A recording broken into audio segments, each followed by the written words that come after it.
ರೀ ಕೇಳಿ, ಈ ಸಮಯದಲ್ಲಿ ಅತ್ತೆಯನ್ನು ಇಲ್ಲಿಗೆ ಕರೆಸಿಕೊಳ್ಳೋಣ. ನನಗೆ ಇನ್ನೂ ಈ ತೊಂದರೆಯನ್ನು ಒಬ್ಬಳೇ ಸಹಿಸಿಕೊಳ್ಳಲು ಆಗುತ್ತಿಲ್ಲ ಎಂದು ಪದ್ಮ ತನ್ನ ಗಂಡ ಪರಮೇಶನಿಗೆ ಹೇಳಿದಳು. ಪದ್ಮಾಳ ಸ್ಥಿತಿಯನ್ನು ನೋಡಿ ಪರಮೇಶನು, ಸರಿ ಪದ್ಮ, ನಾನು ಸ್ವತಃ ಹೋಗಿ ಅಮ್ಮನನ್ನು ಕರೆದುಕೊಂಡು ಬರುತ್ತೇನೆ ಅಂತ ಹೇಳಿದ. ಆಗ ಪದ್ಮ ಅವನ ಮಾತನ್ನು ಮಧ್ಯದಲ್ಲೇ ತಡೆದು, ಆದರೆ ಪರಮೇಶ್, ನೀನು ಹೋದರೆ ನಾನು ಇಲ್ಲಿ ಒಬ್ಬಳೇ ಹೇಗೆ ಇರುತ್ತೇನೆ ಎಂದು ಕೇಳಿದಳು. ಪರಮೇಶ್ ಸ್ವಲ್ಪ ಯೋಚಿಸಿ, ಹಾಗಿದ್ದರೆ ನೀನು ಹೀಗೆ ಮಾಡು, ನಿನ್ನ ಅಮ್ಮನನ್ನ ಇಲ್ಲಿ ಕರೆಸಿಕೊ, ಆಗ ನಾನು ಅಮ್ಮನನ್ನ ಕರೆತರಲು ಹೋಗುತ್ತೇನೆ ಎಂದನು. ಪದ್ಮ ನಿಧಾನವಾಗಿ ತಲೆ ಆಡಿಸಿ, ಸರಿ, ಈಗಲೇ ನನ್ನ ಅಮ್ಮನ ಜೊತೆ ಮಾತನಾಡುತ್ತೇನೆ ಎಂದಳು. ಅವಳು ಕೂಡಲೇ ಫೋನ್ ತೆಗೆದು ತನ್ನ ತಾಯಿಗೆ ಕರೆ ಮಾಡಿ, ಹಲೋ ಅಮ್ಮ ಅಂದಳು. ಹೌದು ಮಗಳೇ, ಹೇಗಿದ್ದೀಯಾ ಅಂತ ಅತ್ತ ಕಡೆಯಿಂದ ಅವಳ ತಾಯಿ ಕೇಳಿದಾಗ ಪದ್ಮಾಳು, ನಾನು ಚೆನ್ನಾಗಿದ್ದೇನೆ ಅಮ್ಮ, ಆದರೆ ಪರಮೇಶ್ ನನ್ನ ಅತ್ತೆಯನ್ನು ಕರೆತರಲು ಹುಬ್ಬಳ್ಳಿಗೆ ಹೋಗುತ್ತಿದ್ದಾರೆ. ನನ್ನ ಹೆರಿಗೆ ದಿನಾಂಕವೂ ಹತ್ತಿರ ಬಂದಿದೆ. ನೀವು ಕೆಲವು ದಿನಗಳ ಕಾಲ ನನ್ನ ಬಳಿ ಬಂದು ಇರಬಹುದೇ ಅಂತ ಕೇಳಿದಳು. ಫೋನಿನ ಆ ಕಡೆಯಿಂದ ಕೆಲವು ಕ್ಷಣ ಮೌನ ಆವರಿಸಿತು. ನಂತರ ಅವಳ ತಾಯಿ ಲಲಿತಾ ಅವರು, ಆದರೆ ಮಗಳೇ, ನಾನು ಮುಂಬೈಗೆ ಹೋಗಬೇಕಿದೆ. ನನ್ನ ಸ್ನೇಹಿತೆಯ ಹುಟ್ಟುಹಬ್ಬ ಕಾರ್ಯಕ್ರಮ ಇದೆ. ಅದೇ ಅಲ್ಲ, ಇದು ನಿನ್ನ ಅತ್ತೆಯ ಜವಾಬ್ದಾರಿ. ಅವರ ವಂಶ ಬೆಳೆಯುತ್ತದೆ, ನನ್ನದಲ್ಲ ಅಂತ ಹೇಳಿದರು. ಈ ಮಾತುಗಳನ್ನು ಕೇಳಿದ ಪದ್ಮಾಳ ಮನಸ್ಸಿಗೆ ತುಂಬ ನೋವಾಯಿತು. ಅವಳು ಬೇಸರದಿಂದ, ಆದರೆ ಅಮ್ಮ, ನೀವು ಇದನ್ನು ಮೊದಲೇ ಹೇಳಲೇ ಇಲ್ಲವಲ್ಲ, ನಾವು ದಿನಕ್ಕೆ 2-3 ಬಾರಿ ಮಾತನಾಡುತ್ತೇವಲ್ಲ ಎಂದಳು. ಮರೆತು ಹೋಗಿತ್ತು ಮಗಳೇ ಎಂದು ಲಲಿತಾ ಅವರು ನಿರಾಸಕ್ತಿಯಿಂದ ಹೇಳಿ ಫೋನ್ ಕಟ್ ಮಾಡಿದರು. ಫೋನ್ ಕಟ್ ಆದ ತಕ್ಷಣ ಪದ್ಮಾಳ ಕಣ್ಣುಗಳಲ್ಲಿ ನೀರು ತುಂಬಿತು. ಅವಳು ಭಾರವಾದ ಮನಸ್ಸಿನಿಂದ ಹೊರಗೆ ಬಂದು, ಹೇಗಾದರೂ ಮಾಡಿ ಅತ್ತೆಯನ್ನು ಇಲ್ಲಿಗೆ ಕರೆದುಕೊಂಡು ಬನ್ನಿ ಎಂದು ಪರಮೇಶನಿಗೆ ಹೇಳಿದಳು. ಪರಮೇಶ್ ದೀರ್ಘ ನಿಟ್ಟುಸಿರು ಬಿಟ್ಟು, ನಾನು ಅಪ್ಪನ ಜೊತೆ ಮಾತನಾಡುತ್ತೇನೆ, ಆದರೆ ನಿನ್ನ ಅಮ್ಮ ಕೂಡ ಸ್ವಲ್ಪ ಹೊಂದಿಕೊಂಡಿದ್ದರೆ ಚೆನ್ನಾಗಿರುತ್ತಿತ್ತು. ನೀನು ಅವರ ಮಗಳಲ್ಲವೇ ಎಂದನು. ಈ ಮಾತು ಪದ್ಮಾಳ ಮನಸ್ಸಿಗೆ ತುಂಬ ನೋವುಂಟು ಮಾಡಿತು. ಅವಳು ಕೋಪದಿಂದ, ಅವರಿಗೆ 10 ಕೆಲಸಗಳಿರ್ತವೆ ಪರಮೇಶ್, ಅವರು ವ್ಯಾಪಾರ ಮಾಡುವವರು, ಅವರಿಗೆ ಬಿಡುವು ಎಲ್ಲಿಂದ ಸಿಗುತ್ತದೆ ಎಂದಳು. ಪರಮೇಶ್ ಅವಳ ಮಾತನ್ನು ಮಧ್ಯದಲ್ಲೇ ತಡೆದು, ವ್ಯಾಪಾರ ಮಾಡುವುದು ನಿನ್ನ ಅಪ್ಪ, ನಿನ್ನ ಅಮ್ಮ ಅಲ್ಲವಲ್ಲ ಎಂದನು. ತಕ್ಷಣವೇ ಪದ್ಮ ವಿಷಯ ಬದಲಾಯಿಸಿ, ಅಮ್ಮನ ಆರೋಗ್ಯ ಸ್ವಲ್ಪ ಸರಿಯಿಲ್ಲ ಪರಮೇಶ್, ಅದಕ್ಕೆ ತಪಾಸಣೆಗೆ ಹೊರಗೆ ಹೋಗುತ್ತಿದ್ದಾರೆ ಎಂದಳು.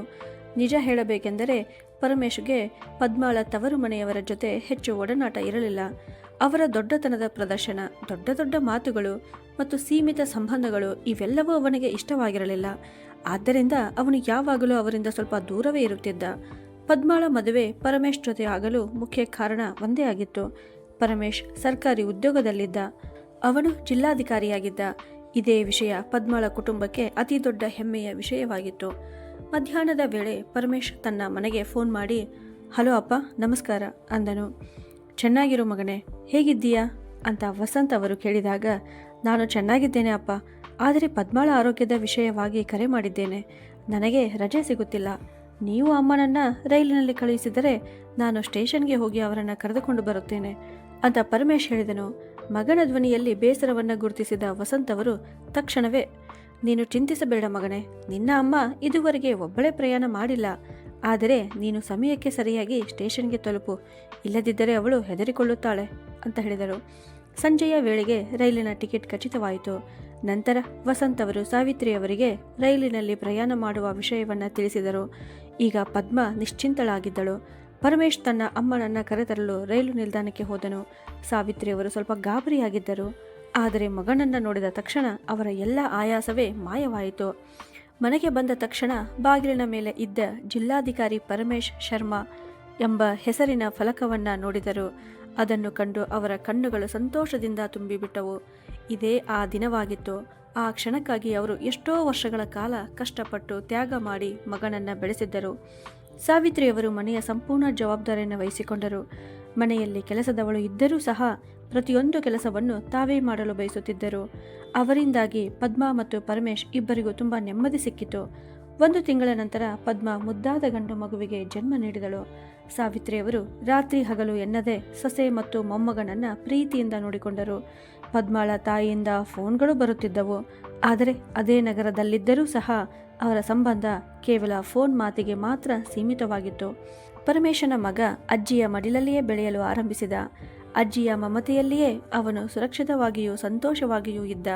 ನಿಧಾನವಾಗಿ ಪದ್ಮಾಳ ರಜೆಗಳು ಮುಗಿದವು. ನಂತರ ಅವಳು ಮತ್ತೆ ಕಚೇರಿಗೆ ಹೋಗಲು ಆರಂಭಿಸಿದಳು. ಸಾವಿತ್ರಿ ಅವರು ದಿನವಿಡೀ ಮನೆಯಲ್ಲಿಯೇ ಒಬ್ಬರೇ ಇರುತ್ತಿದ್ದರು. ಕೆಲವೊಮ್ಮೆ ಅವರಿಗೆ ತುಂಬ ಬೇಸರವಾಗುತ್ತಿತ್ತು. ಆಗ ಪರಮೇಶ್ ಅವರನ್ನು ಹೊರಗೆ ಸುತ್ತಾಡಲು ಕರೆದುಕೊಂಡು ಹೋಗುತ್ತಿದ್ದ. ಒಂದು ದಿನ ವಸಂತ್ ಅವರು ಪರಮೇಶ್ಗೆ ಕರೆ ಮಾಡಿ, ಮಗನೇ, ನನ್ನ ಆರೋಗ್ಯ ಸ್ವಲ್ಪ ಸರಿಯಿಲ್ಲ. ಈಗ ನನಗೆ ಅಡುಗೆ ಮಾಡಲು ಆಗುತ್ತಿಲ್ಲ. ಆದ್ದರಿಂದ ನಿನ್ನ ಅಮ್ಮನಿಗೆ ರೈಲು ಟಿಕೆಟ್ ಬುಕ್ ಮಾಡಿಸು ಅಂತ ಹೇಳಿದರು. ಅದಕ್ಕೆ ಪರಮೇಶ್, ಸರಿಯಪ್ಪ, ನಾಳೆ ಸಂಜೆಗೆ ಅಮ್ಮನಿಗೆ ಟಿಕೆಟ್ ಮಾಡಿಸುತ್ತೇನೆ ಅಂತ ಹೇಳಿದ. ಅವನು ಮನಸ್ಸಿನಲ್ಲಿ ಯೋಚಿಸಿದ, ಅಮ್ಮ ಇಷ್ಟು ದಿನ ನಮ್ಮ ಜೊತೆಯಲ್ಲಿದ್ದು ಮನೆ ನೋಡಿಕೊಂಡರು. ಅವರಿಗಾಗಿ ಒಂದು ಜೊತೆ ಒಳ್ಳೆಯ ಚಪ್ಪಲಿ ಮತ್ತು ಕೆಲವು ಉಡುಗೊರೆಗಳನ್ನು ತೆಗೆದುಕೊಳ್ಳೋಣ ಅಂತ. ಹೀಗೆ ಯೋಚಿಸಿದ ಅವನು ಅಮ್ಮನನ್ನು ಕರೆದುಕೊಂಡು ಮಾರುಕಟ್ಟೆಗೆ ಹೊರಟನು. ಆಗ ಪದ್ಮಾಳು, ನಾನು ಬರುತ್ತೇನೆ ಎಂದಳು. ಸರಿ ಎಂದು ಪರಮೇಶ್ ಉತ್ತರಿಸಿದನು. ಆಗ ಸಾವಿತ್ರಿಯವರು, ಮಗನೇ, ಒಂದು ಕೆಲಸ ಮಾಡು. ನೀನು ಮತ್ತು ಸೊಸೆ ಮಾತ್ರ ಹೋಗಿ ಬನ್ನಿ. ನಾನು ಮನೆಯಲ್ಲಿಯೇ ಆದಿತ್ಯನನ್ನು ನೋಡಿಕೊಳ್ಳುತ್ತೇನೆ. ಮಾರುಕಟ್ಟೆಯಲ್ಲಿ ತುಂಬ ಜನಸಂದಣಿ ಇರುತ್ತದೆ. ಅಲ್ಲಿ ಅವನಿಗೆ ತೊಂದರೆ ಆಗಬಹುದು ಅಂತ ಹೇಳಿದರು. ಇದಕ್ಕೆ ಪರಮೇಶ್ ಏನು ಹೇಳಲಾಗದೆ, ಸರಿಯಮ್ಮ, ನಾನು ಪದ್ಮಾಳನ್ನು ಕರೆದುಕೊಂಡು ಹೋಗುತ್ತೇನೆ ಎಂದನು. ಇಬ್ಬರು ಮಾರುಕಟ್ಟೆಗೆ ಹೋದರು. ಮಾಲ್ ಒಳಗೆ ಕಾಲಿಟ್ಟ ತಕ್ಷಣ ಪರಮೇಶನ ಕಣ್ಣಿಗೆ ಒಂದು ಸುಂದರವಾದ ಬನಾರಸ್ ಸೀರೆ ಬಿದ್ದಿತು. ಅವನು ತನ್ನಷ್ಟಕ್ಕೆ ತಾನೇ, ಇದು ಅಮ್ಮನಿಗೆ ತುಂಬ ಇಷ್ಟವಾಗುವ ಸೀರೆ. ಇದನ್ನು ನೋಡಿದರೆ ಅವರು ಖಂಡಿತ ತುಂಬ ಖುಷಿ ಪಡುತ್ತಾರೆ ಎಂದುಕೊಂಡನು. ಮುಂದೆ ಒಂದು ಕ್ಷಣವೂ ಯೋಚಿಸದೆ, ಇದನ್ನು ಪ್ಯಾಕ್ ಮಾಡಿ ಎಂದು ಅಂಗಡಿಯವನಿಗೆ ಹೇಳಿದನು. ಅಷ್ಟರಲ್ಲಿ ಪದ್ಮಾ ಅವನ ಬಳಿಗೆ ಬಂದು ನಿಧಾನ ಧ್ವನಿಯಲ್ಲಿ, ರೀ ಕೇಳಿ, ನಾನು ಕೂಡ ನನ್ನ ಅಮ್ಮನಿಗೆ ಒಂದು ಸೀರೆ ತೆಗೆದುಕೊಳ್ಳಬಹುದೇ ಎಂದು ಕೇಳಿದಳು. ಅದಕ್ಕೆ ಪರಮೇಶ್ ನಗುತ್ತಾ, ಅಯ್ಯೋ, ಖಂಡಿತ ತೆಗೆದುಕೋ, ನೀನು ತೆಗೆದುಕೊಂಡು ಕೆಳಗೆ ಬಾ ಎಂದು ಹೇಳಿ ಪರಮೇಶ್ ಹಣ ಪಾವತಿಸುವ ಕೌಂಟರ್ ಕಡೆ ನಡೆದು ಹೋದನು. ಸುಮಾರು 2 ಗಂಟೆಗಳ ನಂತರ ಅವರು ಮನೆಗೆ ಬಂದರು. ಪರಮೇಶ್ ಎಲ್ಲ ಪ್ಯಾಕೆಟ್ಗಳನ್ನು ಒಂದು ಕಡೆ ಇಟ್ಟನು. ಆಗ ಪದ್ಮಾ ಅವುಗಳನ್ನು ತೆಗೆದುಕೊಂಡು ಅಲ್ಮಾರಿಯೊಳಗೆ ಇಟ್ಟು ನಂತರ ತನ್ನ ಅತ್ತೆಯ ಜೊತೆಗೆ ಅಡುಗೆ ಮನೆಗೆ ಹೋದಳು. ಈ ನಡುವೆ ಪರಮೇಶ್ ತನ್ನ ಮನಸ್ಸಿನಲ್ಲಿ ಅಮ್ಮನ ಮುಖದಲ್ಲಿ ಮೂಡುವ ಸಂತೋಷವನ್ನು ಊಹಿಸುತ್ತಿದ್ದನು. ಅಮ್ಮ ಆ ಬನಾರಸ್ ಸೀರೆ ಮತ್ತು ಆರಾಮದಾಯಕ ಚಪ್ಪಲಿಯನ್ನು ನೋಡಿದಾಗ ಅವರ ಕಣ್ಣುಗಳಲ್ಲಿ ಕಾಣುವ ಸಂತೃಪ್ತಿಯೇ ನನ್ನ ಎಲ್ಲ ಆಯಾಸವನ್ನು ದೂರ ಮಾಡುತ್ತದೆ ಎಂದು ಆತ ಯೋಚಿಸುತ್ತಿದ್ದನು. ಅದೇ ಸಂತೋಷದ ನಿರೀಕ್ಷೆಯಲ್ಲಿ ಅಮ್ಮನಿಗಾಗಿ ತಂದಿದ್ದ ಪ್ಯಾಕೆಟ್ಗಳನ್ನು ತೆಗೆದುಕೊಳ್ಳಲು ಅವನು ಒಳಗೆ ಹೋದನು. ಆದರೆ ಅಲ್ಲಿ ಕಂಡ ದೃಶ್ಯ ನೋಡಿ ಅವನ ಕಾಲುಗಳು ಅಲ್ಲಿಯೇ ನಿಂತು ಹೋದವು. ಪ್ಯಾಕೆಟ್ ತೆರೆದ ತಕ್ಷಣ ಪರಮೇಶನ ಮುಖದ ಬಣ್ಣವೇ ಬದಲಾಯಿತು. ಅಮ್ಮನ ಸಾಮಾನುಗಳಲ್ಲಿ ಅಗ್ಗದ ಒಂದು ಸೀರೆ ಮತ್ತು ಸಾಮಾನ್ಯ ಚಪ್ಪಲಿ ಇದ್ದಿತು. ಅವನು ಖರೀದಿಸಿದ್ದ ದುಬಾರಿ ಉಡುಗೊರೆಗಳಿಗೂ ಅವುಗಳಿಗೂ ಯಾವುದೇ ಸಂಬಂಧ ಇರಲಿಲ್ಲ. ಪರಮೇಶ್ ತಕ್ಷಣ ಎದ್ದು ಅಲ್ಮಾರಿಯನ್ನು ತೆರೆದು ನೋಡಿದನು. ಅಲ್ಲಿ ಅಮ್ಮನಿಗಾಗಿ ಖರೀದಿಸಿದ್ದ ದುಬಾರಿ ಬನಾರಸ್ ಸೀರೆ ಮತ್ತು ಚಪ್ಪಲಿಗಳು ಪದ್ಮಾಳ ಅಲಮಾರಿಯಲ್ಲಿ ಇಟ್ಟಿರುವುದನ್ನು ಕಂಡನು.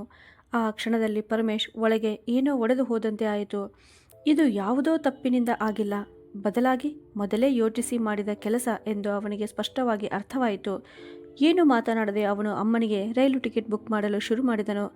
ಆದರೆ ಅದೇ ಸಮಯದಲ್ಲಿ ಅವನ ಮೊಬೈಲ್ ಬ್ಯಾಟರಿ ಖಾಲಿಯಾಗಿ ಸ್ವಿಚ್ ಆಫ್ ಆಯಿತು. ಅಸಹಾಯಕನಾಗಿ ಅವನು ಪದ್ಮಾಳಿಗೆ, ಪದ್ಮಾ, ನಿನ್ನ ಫೋನ್ ಕೊಡು, ನನ್ನ ಫೋನ್ನ ಬ್ಯಾಟರಿ ಮುಗಿದು ಹೋಗಿದೆ ಎಂದನು. ಇಗೋ ಎಂದು ಪದ್ಮಾ ತನ್ನ ಫೋನ್ ಅವನಿಗೆ ಕೊಟ್ಟಳು. ಫೋನ್ ತೆರೆದ ತಕ್ಷಣ ಪರಮೇಶ್ನ ಕಣ್ಣಿಗೆ ಪದ್ಮಾ ಮತ್ತು ಅವಳ ತಾಯಿಯ ನಡುವಿನ ಚಾಟ್ ಕಾಣಿಸಿತು. ಆ ಸಂದೇಶಗಳಲ್ಲಿದ್ದ ಮಾತುಗಳು ಹಿಂದಿನ ನಿಜವಾದ ಮನೋಭಾವವನ್ನು ಓದಿದಾಗ ಅವನಿಗೆ ಆಘಾತವಾಯಿತು. ಆ ಚಾಟ್ನಲ್ಲಿ ಅವನ ತಾಯಿಯನ್ನು ಹೀಯಾಳಿಸಲಾಗಿತ್ತು, ಹೋಲಿಕೆ ಮಾಡಲಾಗಿತ್ತು ಮತ್ತು ಇಷ್ಟು ದುಬಾರಿ ಸೀರೆಗೆ ನಿನ್ನ ಅತ್ತೆ ಅರ್ಹಳಲ್ಲ ಎಂಬ ರೀತಿಯ ಮಾತುಗಳನ್ನು ಬರೆದಿದ್ದರು. ಮರುದಿನ ಸಂಜೆ ರೈಲಿನ ಟಿಕೆಟ್ ಕೂಡ ಬುಕ್ ಆಯಿತು. ಎಲ್ಲವೂ ಸಿದ್ಧವಾಗಿದ್ದರೂ ಪರಮೇಶ್ನ ಮನಸ್ಸಿನಲ್ಲಿದ್ದ ಅಶಾಂತಿ ಮಾತ್ರ ಕಡಿಮೆಯಾಗಲಿಲ್ಲ. ಆ ರಾತ್ರಿ ಅವನು ಹಾಸಿಗೆಯ ಮೇಲೆ ಮಲಗಿದ್ದನು. ಆದರೆ ಅವನ ಕಣ್ಣಿಗೆ ನಿದ್ರೆ ಮಾತ್ರ ಬರುತ್ತಿರಲಿಲ್ಲ. ಪಕ್ಕದಲ್ಲಿಯೇ ಮಲಗಿದ್ದ ಪದ್ಮಾ ಆ ಕ್ಷಣದಲ್ಲಿ ಅವನಿಗೆ ಈ ಜಗತ್ತಿನ ಅತ್ಯಂತ ಸುಂದರ ಮಹಿಳೆಯಂತೆ ಕಾಣಲಿಲ್ಲ, ಬದಲಾಗಿ ಸಂಪೂರ್ಣ ಅಪರಿಚಿತಳಂತೆ ಕಾಣುತ್ತಿದ್ದಳು. ಅವನು ಜಿಲ್ಲಾಧಿಕಾರಿಯಾಗಿದ್ದ. ಆದರೆ ತನ್ನ ಮನೆಯಲ್ಲಿಯೇ ನಡೆಯುತ್ತಿರುವ ಅನ್ಯಾಯವನ್ನು ನೋಡಿ ತನ್ನನ್ನು ತಾನೇ ಅತ್ಯಂತ ಅಸಹಾಯಕನೆಂದು ಭಾವಿಸುತ್ತಿದ್ದನು. ಅವನಿಗೆ ತನ್ನ ಅಮ್ಮನ ಜೀವನದ ಹೋರಾಟ ನೆನಪಾಗತೊಡಗಿತು. ಅವರು ತಮ್ಮ ಸಣ್ಣ ಸಣ್ಣ ಆಸೆಗಳನ್ನು ತ್ಯಜಿಸಿ ಮಗನ ಕನಸುಗಳನ್ನು ಹೇಗೆ ಸಾಕಾರಗೊಳಿಸಲು ಶ್ರಮಿಸಿದ್ದರು ಎಂಬುದು ಅವನ ಕಣ್ಣ ಮುಂದೆ ಬಂದಿತು. ಸ್ಪರ್ಧಾತ್ಮಕ ಪರೀಕ್ಷೆಗಳ ಶುಲ್ಕ ಕಟ್ಟಲು ಎಷ್ಟೋ ಬಾರಿ ತಮ್ಮ ಉಳಿತಾಯದ ಹಣವನ್ನು ತೆಗೆದುಕೊಟ್ಟಿದ್ದರು. ಅಷ್ಟೇ ಅಲ್ಲ, ಮಗನು ಚೆನ್ನಾಗಿ ಓದಬೇಕು ಎಂದು ತಮ್ಮ ಆಭರಣಗಳನ್ನು ಮಾರಿದ್ದರು. ಇಂದು ಅದೇ ಮಗ ಇಂತಹ ಸ್ಥಾನದಲ್ಲಿದ್ದನು. ಅವನ ಹೆಸರಿನ ಫಲಕವನ್ನು ನೋಡಿದರೆ ಜನರು ಗೌರವದಿಂದ ತಲೆಬಾಗುತ್ತಿದ್ದರು. ಆದರೆ ಅವನ ಮನಸ್ಸಿನಲ್ಲಿ ಒಂದೇ ಒಂದು ಮಾತು ಮತ್ತೆ ಮತ್ತೆ ಕೇಳಿಸುತ್ತಿತ್ತು, ಇಂದು ನಾನು ಮೌನವಾಗಿದ್ದರೆ ನನ್ನದೇ ಕಣ್ಣಿನಲ್ಲಿ ನಾನು ಸದಾಕಾಲಕ್ಕೆ ಕುಸಿದು ಬೀಳುತ್ತೇನೆ.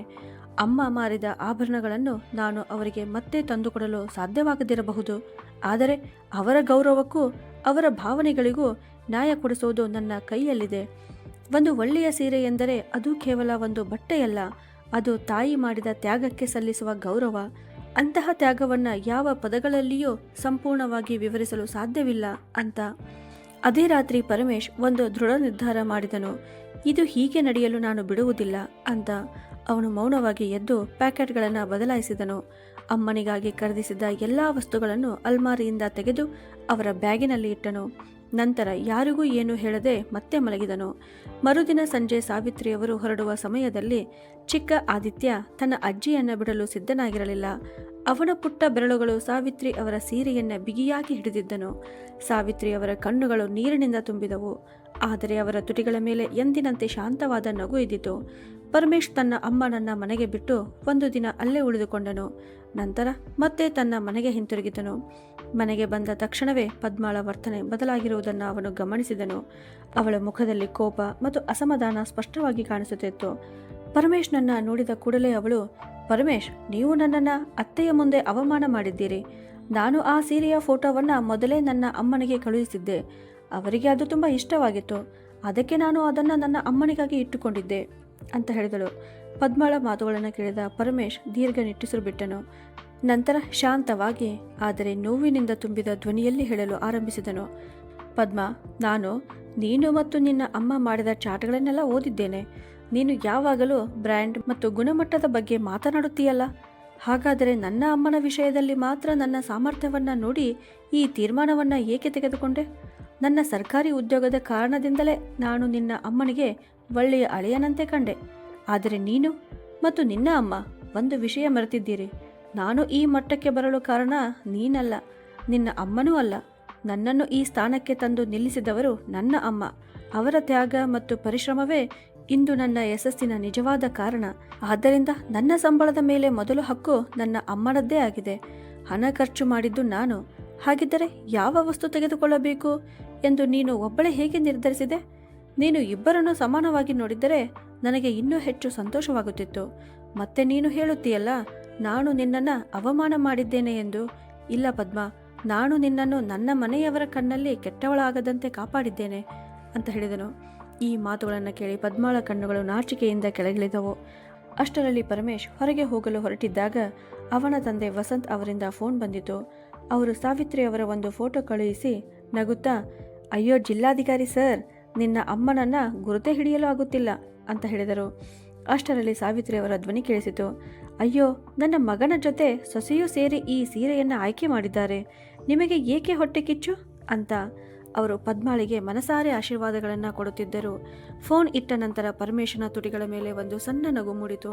ಅವನು ಮನಸ್ಸಿನಲ್ಲೇ ಯೋಚಿಸಿದ, ಪಾಪ ನನ್ನ ಅಮ್ಮನಿಗೆ ಏನು ಗೊತ್ತು?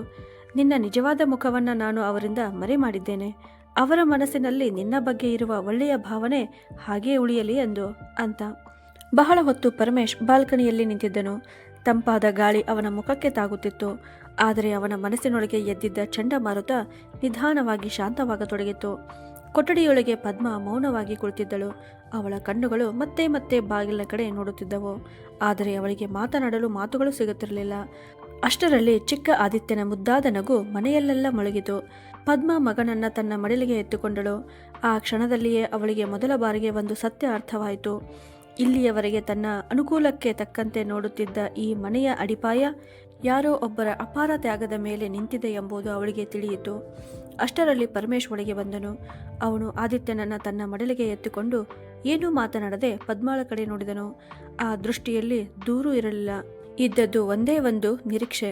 ಇನ್ನು ಮುಂದೆ ಈ ಮನೆಯಲ್ಲಿ ಸಂಬಂಧಗಳ ಬೆಲೆ ಹಣ, ಬ್ರ್ಯಾಂಡ್ ಅಥವಾ ಆಡಂಬರದಿಂದಲ್ಲ, ಗೌರವ ಮತ್ತು ಸಮಾನತೆಯಿಂದ ಅಳೆಯಬೇಕು ಎಂಬ ಆಸೆ. ಪದ್ಮಾ ತಲೆ ತಗ್ಗಿಸಿದಳು. ಅವಳ ಕಣ್ಣಿನಿಂದ ಹರಿಯುತ್ತಿದ್ದ ಕಣ್ಣೀರು ಅವಳೊಳಗಿದ್ದ ಅಹಂಕಾರವನ್ನು ತೊಳೆದುಕೊಂಡು ಹೋಗುವಂತಿತ್ತು. ಅವಳು ನಿಧಾನವಾಗಿ ಆದಿತ್ಯನನ್ನು ಪರಮೇಶ್ನ ಮಡಲಿಗೆ ಕೊಟ್ಟು ಅವನ ಎದುರು ನಿಂತಳು. ಕೆಲವು ಕ್ಷಣ ಮೌನವಾಗಿದ್ದಳು. ಮಾತುಗಳನ್ನು ಹುಡುಕಿದಂತೆ ಕಂಡಳು. ನಂತರ ನಡುಗುವ ಧ್ವನಿಯಲ್ಲಿ, ಪರಮೇಶ್, ನನ್ನನ್ನು ಕ್ಷಮಿಸಿ. ಇಲ್ಲಿಯವರೆಗೆ ನಾನು ಸಂಬಂಧಗಳನ್ನು ನನ್ನ ಅನುಕೂಲಕ್ಕೆ ತಕ್ಕಂತೆ ಮಾತ್ರ ನೋಡಿದ್ದೆ. ಆದರೆ ನಿಮ್ಮ ಅಮ್ಮ ಈ ಮನೆಯನ್ನು ತಮ್ಮ ಮನೆಯೆಂದು ಭಾವಿಸಿ ಎಲ್ಲವನ್ನೂ ಮನಸಾರೆ ನೋಡಿಕೊಂಡಿದ್ದಾರೆ ಅಂತ ಹೇಳಿದಳು. ಪರಮೇಶ್ ಕೆಲವು ಕ್ಷಣ ಮೌನವಾಗಿದ್ದನು. ನಂತರ ನಿಧಾನ ಧ್ವನಿಯಲ್ಲಿ, ಪದ್ಮಾ, ಒಬ್ಬ ಮನುಷ್ಯನ ನಿಜವಾದ ಗುರುತು ಅವನ ಹುದ್ದೆ ಅಥವಾ ಹಣದಿಂದ ಗೊತ್ತಾಗುವುದಿಲ್ಲ. ಅವನು ತನ್ನ ತಂದೆ ತಾಯಿಯ ತ್ಯಾಗವನ್ನು ಎಷ್ಟು ಅರ್ಥ ಮಾಡಿಕೊಳ್ಳುತ್ತಾನೆ ಎಂಬುದು ಅವನ ನಿಜವಾದ ವ್ಯಕ್ತಿತ್ವವನ್ನು ತೋರಿಸುತ್ತದೆ.